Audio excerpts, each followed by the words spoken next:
તમારા માટે જ લીંબુ પાણી લઈ આવતી હતી, પણ ત્યારે જ્યોતિ ભાભીએ કીધું કે દૂધ ગરમ કરી દે, એટલે જરાક મોડું થઈ ગયું. પણ પાકું કાલથી એક ટપકું મોડું નહીં થાય. 8:30 વાગ્યા નથી અને હું તમારી સામે નથી.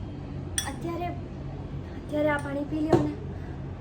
તમે લીંબુ પાણી નથી પીતા ને તો તમારું માથું ચડી જાય છે, એટલે પી લ્યો ને. તમે આ પીવો ત્યાં સુધીમાં હું તમારા માટે મસ્ત મજાનો મોસંબીનો રસ કાઢીને રાખું. બસ. એ બા, તમે શું કામ ઊભા થયા?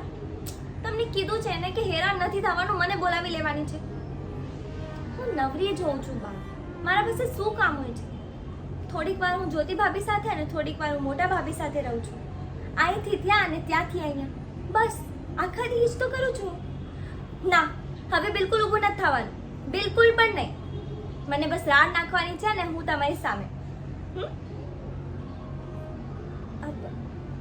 હું મોસંબીનો રસ તૈયાર રાખું.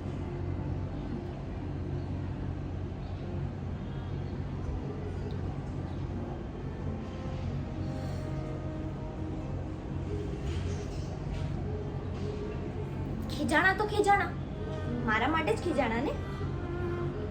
હું જ મોડી થઈ ગઈ. મારે વખતસર આવવું જોઈએ તો. બે ઘડી હું વધારે રસોડામાં કા રહી? હું ગાંડી છું, મારી જ ભૂલ. ભાભી તો બહુ સારા છે. જો ને, મને ગયા વર્ષે કેટલો બુખાર હતો, તપતી હતી હું. ત્યારે એમને જ તો મારા માટે દવા દીધી, અને પછી દવા ખાઈને 1 કલાકમાં હું કાયમ ગાયબ. બહુ સારા છે ભાભી. ભાભી શું, ઘરના એક જણ બહુ સારા છે.